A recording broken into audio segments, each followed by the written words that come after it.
What is going on, gunfighters? Gather round in this virtual tribe where we get together.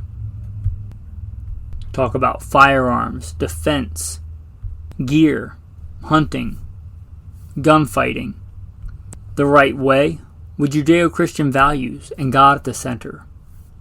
We don't apologize for that. It's been a while since I've done kind of a budget episode for budget firearms and a budget battery, specifically today's episode. How to build a good, do it most, because specialty firearms have their place, but do it most battery of firearms. That's what we're going to talk about today. What I think are the best choices, and even, I think, in order.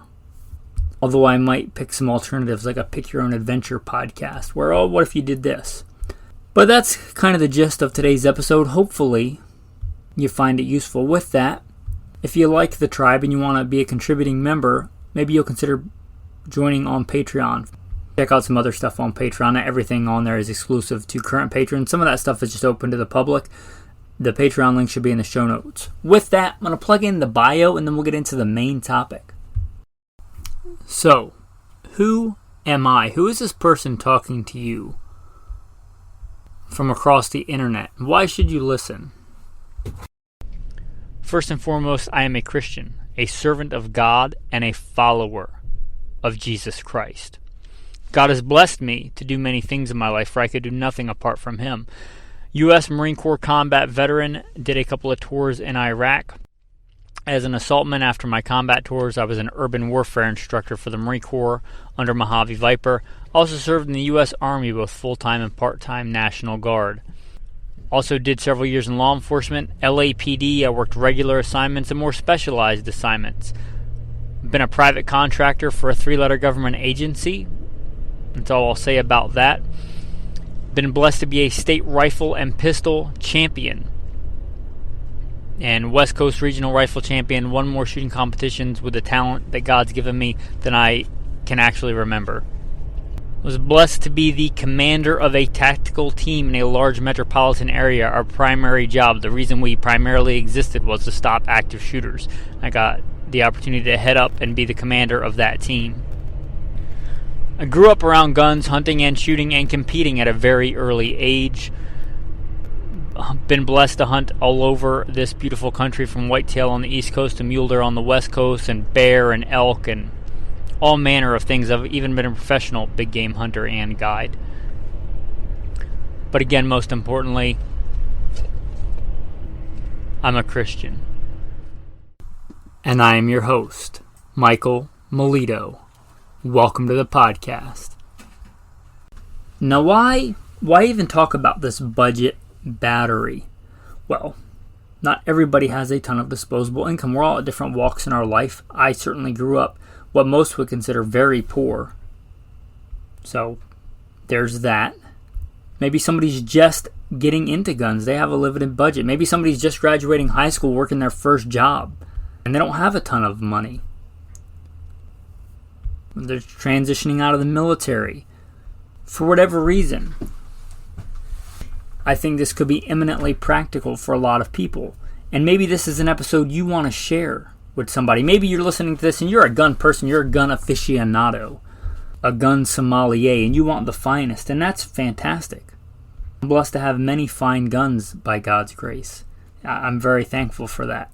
But maybe this is an episode you want to share with somebody that's just getting into guns and wants to build up a useful, practical battery of guns. The budget battery. That's what we're going to talk about today. Where are we going to start out? Well, where I'm going to start out may surprise you.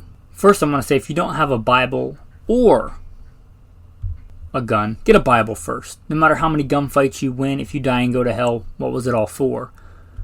And you can get that for free almost always if you have a smartphone. I assume if you're listening to this, you have a smartphone. You can download Bible app for free, which has a lot of translations. Also, a lot of good churches will give you a Bible if you just simply ask and say, hey, I would like a Bible and I don't have a lot of money. A lot of churches, I want to believe, would just give you a Bible. Also, again, the Bible app. Next, where we're going to start, for this battery may surprise you still. It's not even a gun. And that's the main topic today. But I'm going to start out with a knife. One I've recommended for a long time. The Buck 110 Slim. Now, there's a lot of comparable knives, but I'm going to pick this one. It's Buck. It's American made. They're good steel. They're slim. They have a pocket clip, unlike the classic Buck 110, which is a classic heirloom quality knife. I think this is a better all-around knife. It's a great EDC knife. Now, I generally EDC a fixed blade most of the time, but like I was just at the gym working out. The Buck 110 was my gym EDC knife. It's slim, it's sleek, it's a great EDC knife.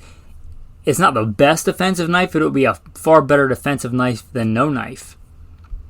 So it's a good size for that. It's also a very, very good hunting, butchering, fishing, fillet kind of all-around knife. It's a great all-around design. And I think if you're talking about a budget battery, the Buck 110 Slim, a knife, in your pocket for EDC, for if times are normal, if times are not normal, having a knife on you as a man, as a warrior, I think is kind of one of those timeless things. And if I'm going to recommend one, I'm going to recommend the Buck 110 Slim. There's a lot of good knives that are probably even in that same price point, but I can't think of one better all around than the Buck 110 Slim, and they're not crazy expensive. I have made a conscious decision to not mention prices with inflation and stuff the way that it is. I don't know when you're going to listen to this, and I don't want to be a false witness and say something that maybe isn't true when you listen, or who knows what. So, but they're a very affordable knife, the Buck 110 Slim. They're a fantastic choice. A fantastic option for, again, EDC. They're a great EDC knife. They're great for hunting and butchering and processing game. They're an okay defensive option. They're not great, but they're certainly a formidable weapon. Much more of a force multiplier than not having a knife. Although I advocate carrying a fixed blade EDC, the vast majority of people just don't and aren't going to do that. So there's that. If you want a good kind of budget fixed blade option, I would recommend the Mora. Well, again, most people aren't going to carry that for EDC. So kind of like a gun, you kind of need it in your proximity to be useful. All right, with that, what is the first actual gun I'm going to talk about in this survival battery? And if you listen to a lot of like episode after episode after episode, year after year, maybe none of these picks are going to surprise you. Maybe the order will, but I'm going to start off what I think is the most versatile weapon. If you're on a budget, I assume you're buying these one at a time, because if you're on a budget, you're probably not going out and buying 5 guns at once, right? If you're on a budget, you're probably buying one, training with a little bit, getting to know it a little bit, using it, and then buying another one. The number one I'm going to recommend is a Maverick 88. That is a very affordable for as far as guns go, very utilitarian, very reliable 12 gauge pump shotgun. Why a 12 gauge? Well, because I think it's probably the most versatile, affordable weapon.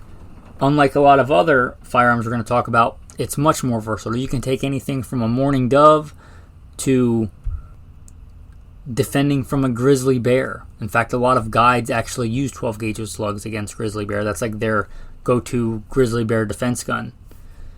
Or like polar bear defense gun, where that's a thing. It's a formidable weapon. Up until you get to the point of like 50 cals and stuff, it is a very formidable on the top end, like buckshot and slugs. It's a great defensive weapon. When you talk about common defensive use of force, distances and scenarios, 12 gauge is really a fantastic choice. So you have a lot of functionality there. You have small game hunting, you have medium game hunting, you have dangerous game defense, you have CQB type stuff, which if you're new probably doesn't apply to you, but you have home defense, which is a big common usage of justifiable use of force gun uses. A great home defense choice. A great truck gun. In fact, my truck gun is not this exact model, but it's a 12 gauge pump. So I think that's why a 12 gauge. Birdshot, buckshot, slugs. And if I look at it from a realistic standpoint, whatever happens, I like being able to put meat on the table. And even me with my background, as you might surmise, I've been in some pretty, let's just say I've seen a lot more horrible things in my life and death and destruction than I care to have ever seen or ever want to see again. That being said, with my background, those scenarios, aren't a daily occurrence. Thank the Lord for that. But I have to pretty much eat unless there's some crazy circumstance. I have to eat all the time, usually several times a day, right? So putting meat on the table is an important practical part of that, and I think the 12 gauge does that really well. Also, this may not be the case for you, but if you're building up a budget battery, I assume you're fairly new to guns, and a shotgun is a great way to get familiar with guns. Start off with some low brass, if you don't know what that means, just your cheaper birdshot loads. And, first of all, if you're getting into guns, you should learn gun safety and gun handling. And a shotgun is a great way to do that. The other picks later is probably a better choice for learning pure marksmanship skill. However, for learning safe gun handling, and if you're only going to have the one gun for a while, I think the 12 gauge is the most logical, best choice. So I mentioned why the 12 gauge, a little pick your own adventure aside. Caveat, you may decide 20 gauge. 20 gauge ammunition is lighter. It's still powerful enough to kill pretty much anything in North America. And it has less recoil. So if this is going to be your one family gun, like you're going to use it, kids are going to use it, wife's going to use it, you may really give an eye to the 20 gauge. The platforms they're built on, meaning the shotgun itself, tend to be a little bit lighter. The ammo is lighter. So it has some advantages. My default would be 12, but if you pick the 20 gauge, I'd say good for you. Now, why a pump?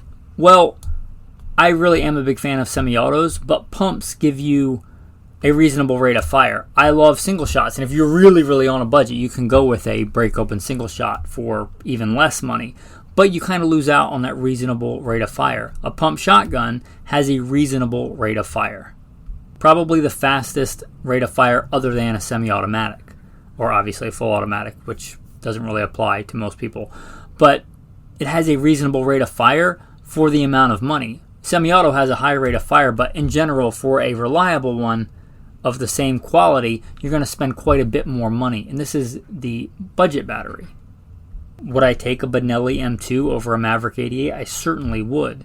But a Benelli M2 is going to cost you, I don't want to get in a dollar amounts, but maybe 5 to 7 to even more times what a Maverick 88 might cost you. So that's why the pump action. Reasonable rate of fire, still very affordable.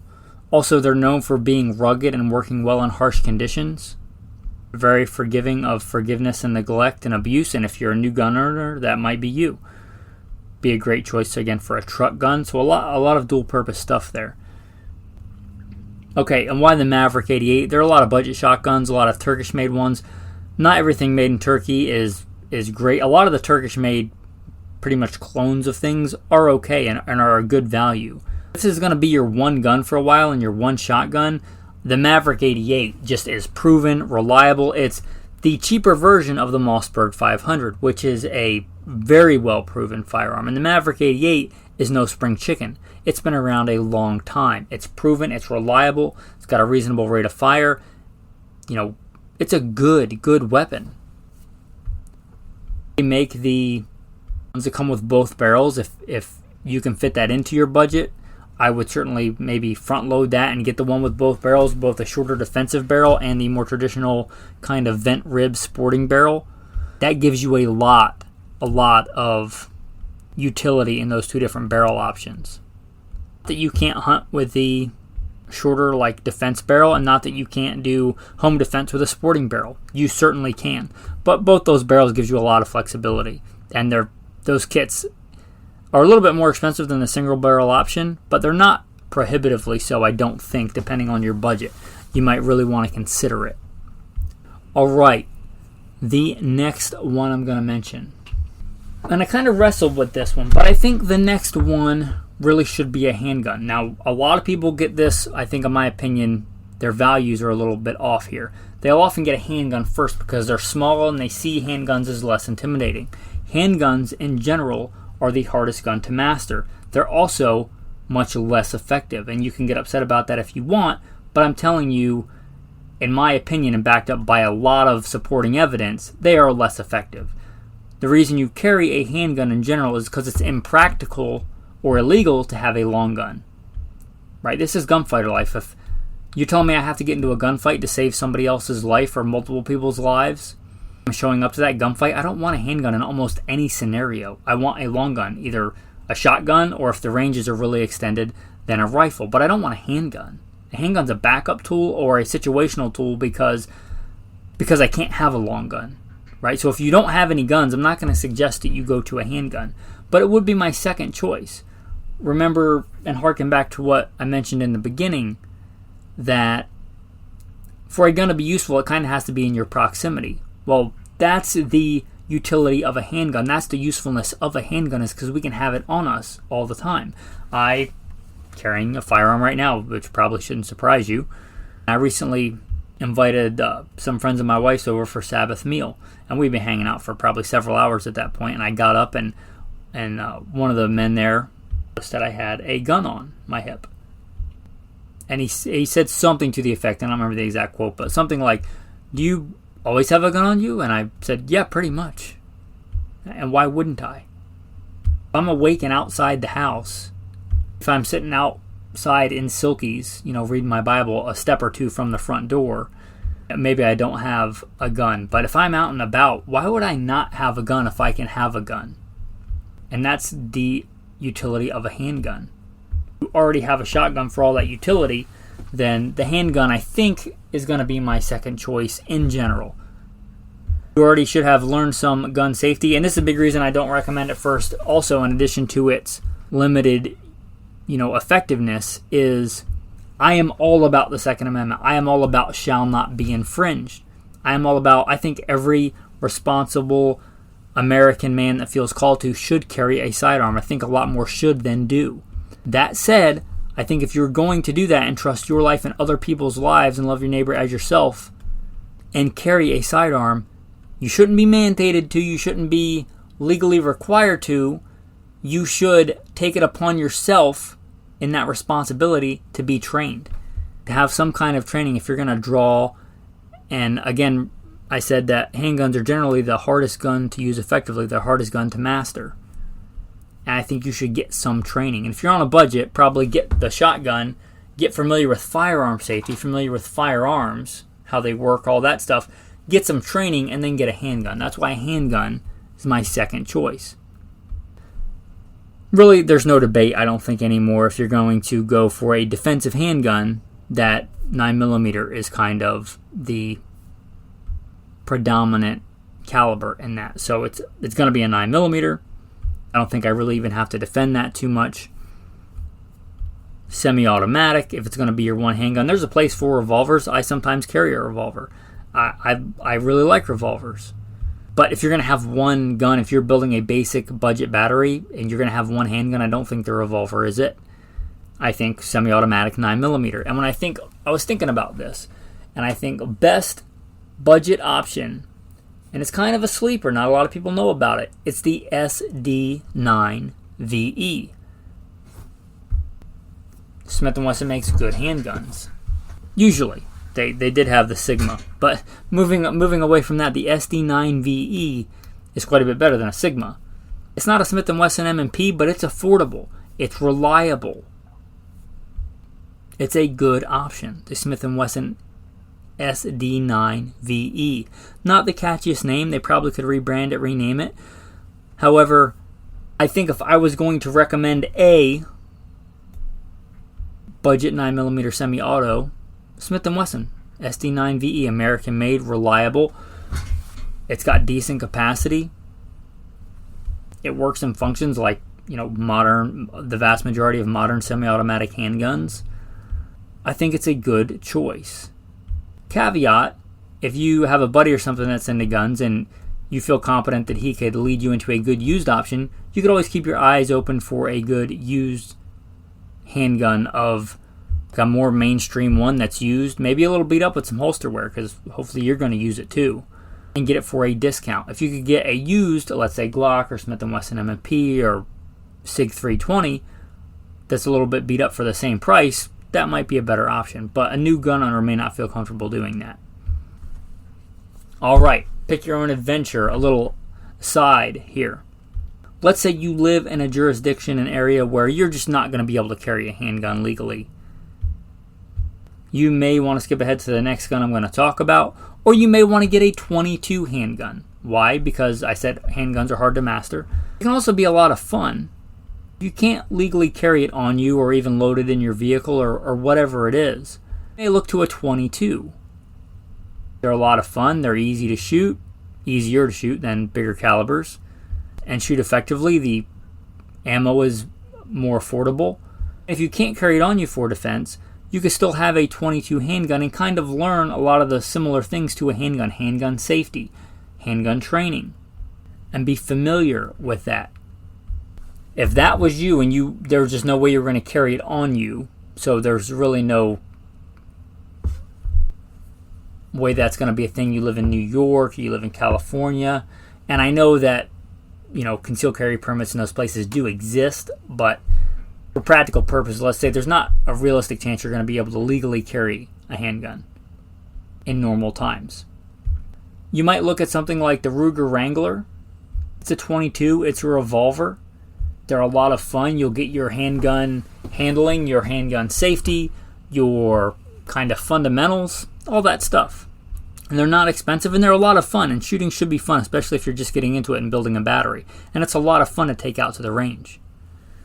And I said revolvers have their purpose. I think if you're stepping down to a .22 for a new shooter, there's a lot of advantage there in the .22 revolver because they'll shoot a lot of different kinds of ammo.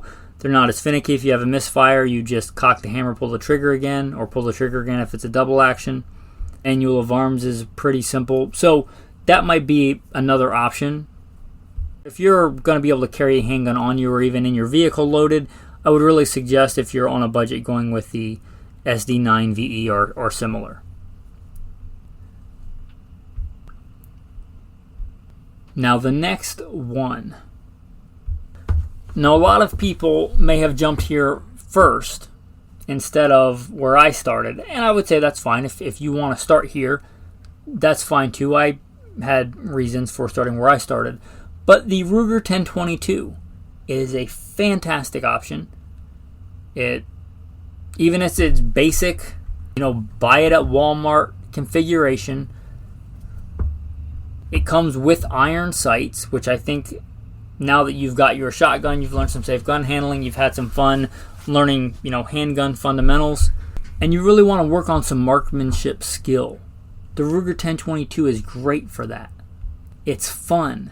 It's kind of one of a prepper's kind of favorite guns.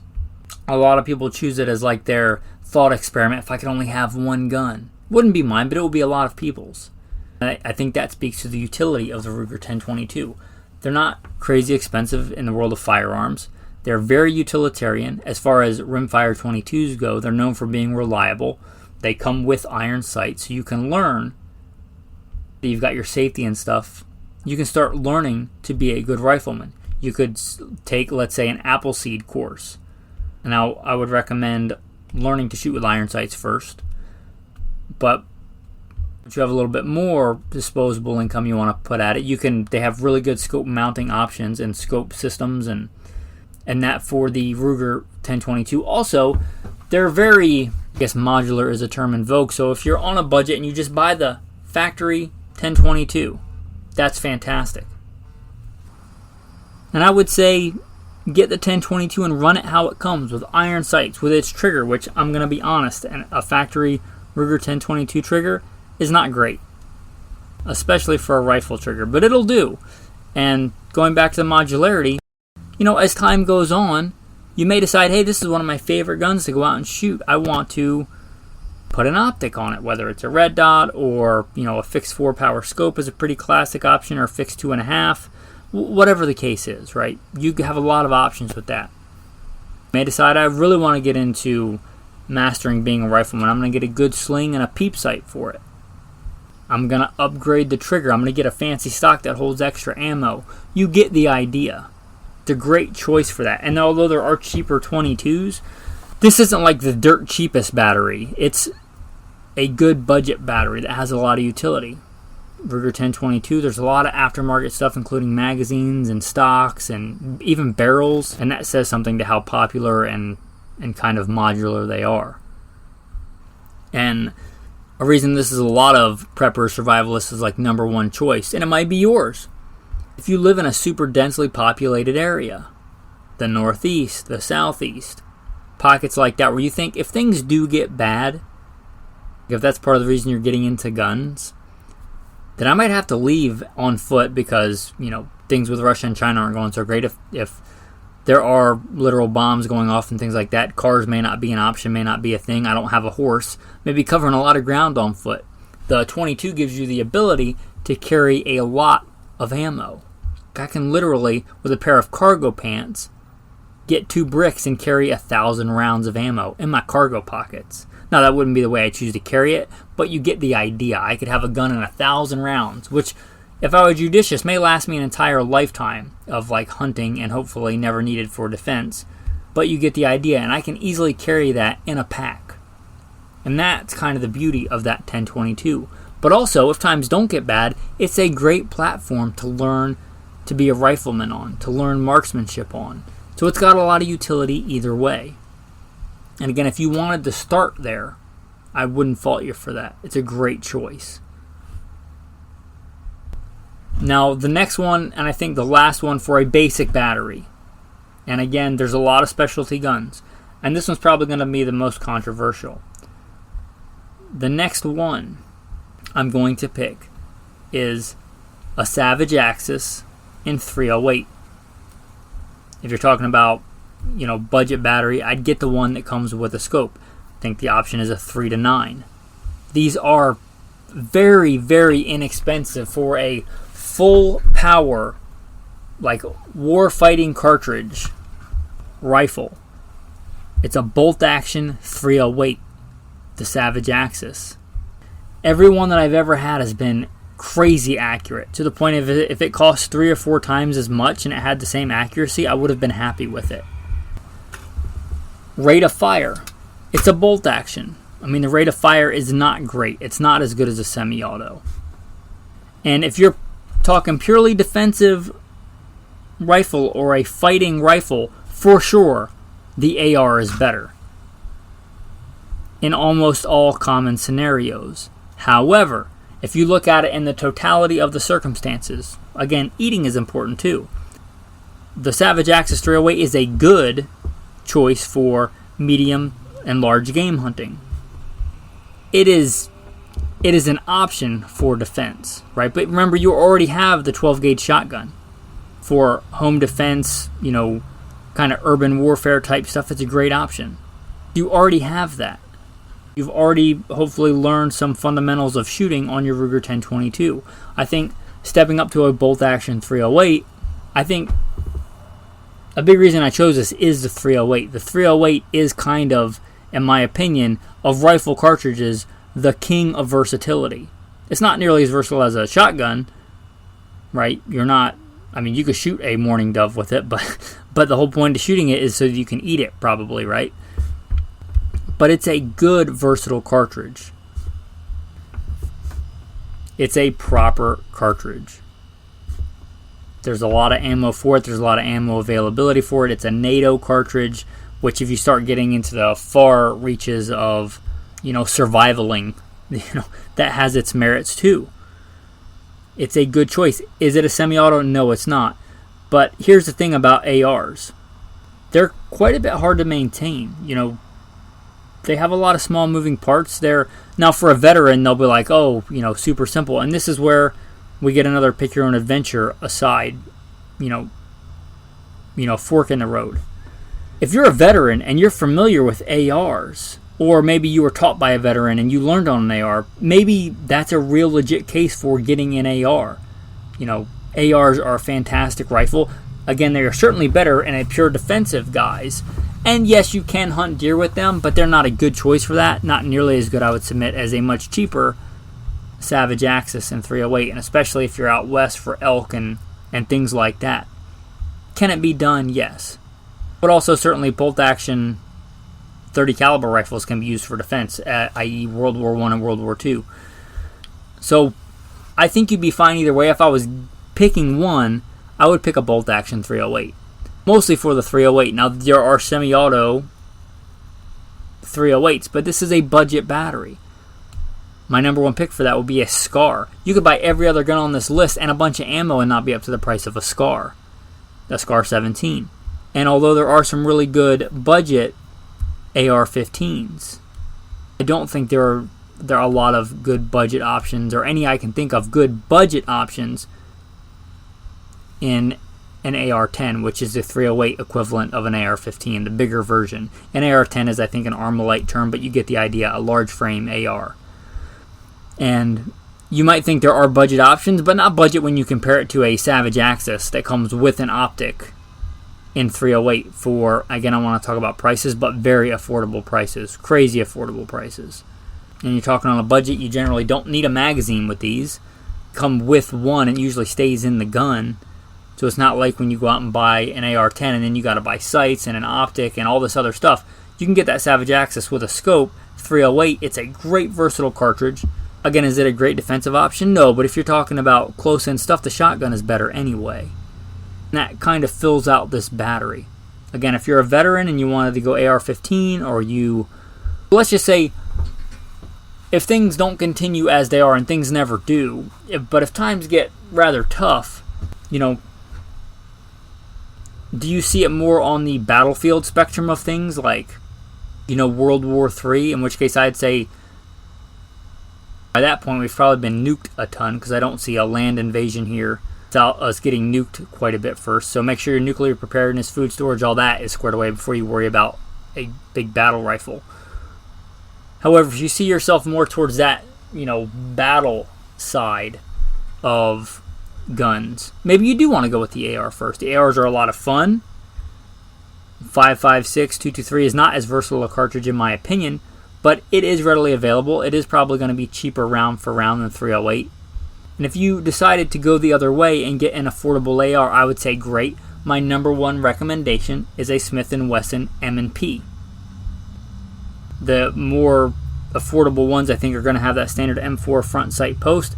If it doesn't come with it, get a Magpul flip-up rear sight. And just like the Ruger 1022, pretty much run it like that for a while. Learn to shoot it, learn to be familiar with it, learn how to load it and unload it. Take a fighting rifle class. And then, before you go crazy with all the accessories on Amazon or whatever, oh, and get a sling. So get a rear flip-up sight, or if you can find a good affordable carry handle. But you get the idea. Run it like that, put a sling on it, take some training, then you'll decide, you know, how and where you want to mount a white light, what kind of optic you may want. Maybe you want a red dot. Maybe you want a red dot with a magnifier, an LPVO. You get the idea. But get the rifle, run it like it is, get familiar with it, make sure it actually works.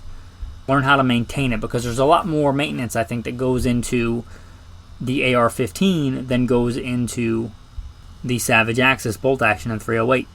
Now, a quick caveat. Years ago, I certainly would have recommended a SKS when they were crazy affordable and a really, really good value, but they're not nearly as affordable as they used to be. If you get a great deal on one, they'd be a great choice for this last slot.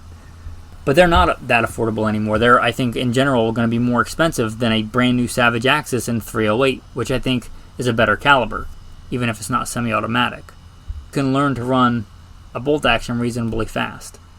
And I think that Savage Axis is, unless there's some kind of crazy anomaly, going to be far more accurate. Also, in years past, I may have recommended a Mosin Nagant with like one of those giant sardine cans full of ammo or two. There's a lot of gun for the money there in days of yore. Those even are not affordable like they used to be, and you're getting to the price of that. You're getting into the realm of the Savage Axis, that you can get a modern bolt-action rifle. It's going to be far lighter, far handier. It's going to come with a scope on it if you get that option. You can mount optics on a Mosin Nagant, but it's, especially if you're on a budget and new to guns or newer to guns, that's, I don't think, a great choice. They come with good iron sights, a Mosin Nagant. But if we're, I mean, and again, you know, maybe 10 years ago that would have been a really good recommendation. But I think in today's market, in today's world, I still think for this last slot I would go with Savage Axis. But again, if you wanted to go with an AR, you've got a buddy who's going to hook you up on a sweet deal with an SKS, that's also a really good option. I still think, even though in recent years SKSs have gone up several fold in price, they're still a good value. I just think they've gotten to the point where you could get something new on a budget option that's maybe a little bit more of a solid choice. But again, if you're a veteran, you're familiar with an AR, that's what you learned on. That's just what you're familiar with, or that's just what you want. I would say that would be a fine choice for the fourth gun in this battery as well. And again, maybe this episode, I hope that every day there are more people seeing the practical nature of firearms, both for defense and putting food on the table. And maybe this is a good episode to share. So consider sharing it. If you think you have a more logical, well thought out decision or different order or whatever, feel free to contact me at goodshepherdtraining.com. Again, that's goodshepherdtraining.com. Tactical tip of the day, and you gun guys are probably going to be like, yeah, everybody knows that, but again, this episode hopefully is going to get shared with new gun buyers, new gun purchasers. Maybe not everybody does know about pull-through bore cleaners. Bore Snake, I think, is a brand name, but that's usually what you're going to hear it called, but a pull-through bore cleaner. And if you're new to cleaning firearms, I think actually you have a lot more potential to damage a firearm from cleaning it improperly, as in like somebody that just doesn't know shoving an aluminum cleaning rod down from the muzzle, than somebody does from shooting it too much or it being too dirty. And these pull-through bore snakes, bore cleaners, they're not crazy expensive. And maybe when you get that gun, get the pull-through bore cleaner for it. For instance, if you get the shotgun, get a 12-gauge pull-through bore cleaner. When you get the handgun, get the 9mm version. Very simple, easy way to clean the bore on a gun, especially for new shooters. Maybe get a bottle of CLP. And the rest of the gun cleaning stuff you probably have around the house. Q-tips, an old, cotton shirt that's washed and been cleaned but is maybe too old and worn out to be worn. And those pull-through bore cleaners, I think, really are nice, either for a quick clean, even for experienced shooters, or for somebody getting into guns, and maintenance is part of that. And I think that's a great thing that we have access to today, the pull-through bore cleaners. Which is going to bring us to the tactical verse of the day. Well, I'm going to give you a couple. These are the words of Jesus. A couple of different verses. I am sending you out like sheep among wolves. Therefore, be as shrewd as snakes and as innocent as doves. Also, do not suppose that I have come to bring peace on earth. I did not come to bring peace, but a sword. Also, come to me, all you who are weary and burdened, and I will give you rest. Take my yoke upon you and learn from me, for I am gentle and humble in heart, and you will find rest for your souls. For my yoke is easy, and my burden is light. Also, because it seems very fitting for this episode, he said to them, but now, if you have a purse, take it, and also a bag. And if you don't have a sword, sell your cloak and buy one. Yes, those are the words of Jesus Christ. If you do not have a sword, sell your cloak and buy one. We're called by Jesus Christ. We're told many times to watch and be ready. Watch and be ready. Because nobody knows the day or the hour. There's a lot that goes into that. But part of that, Jesus says, if you don't have a sword, sell your cloak and buy one. With that, men, thanks for listening, and have a blessed day.